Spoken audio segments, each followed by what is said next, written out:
Bizde muğalimderde hiç kim bağalamaydı. Bağalasa жалақымызды көтеретін еді ғой. Сикош ағай, stop complaining. Иә, соны айтам. Иә, біз де жүрміз ғой. Ешқандай scholarship жоқ. Scholarship, шәкіртақы, стипендия. Қайдағы scholarship саған? 4-ші сыныпта оқисың ғой. Scholarship болғанда күнде гамбургер жеп, припайырға алмаздар алатын едім.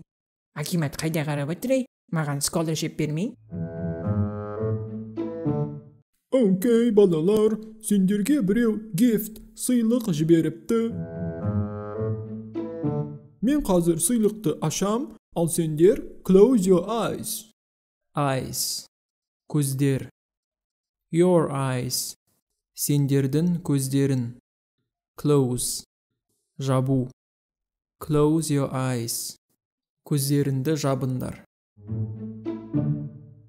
Баха, close your eyes дедім ғой. Окей. Окей, open your eyes. Open, ашу. Open your eyes, көздеріңді ашыңдар.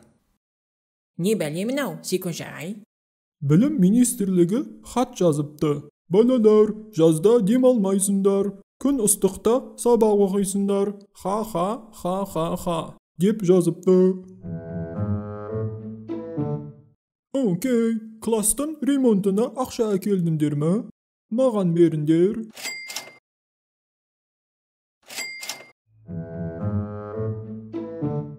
Баха, сен неге ақша бермейсің? Тоқалдан тудың ба не?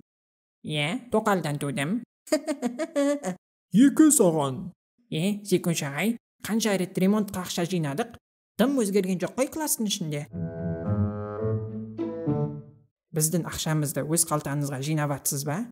Сикош ағай, shameless person екенсіз. Shameless, ұятсыз. Person, адам. Shameless person, ұятсыз адам.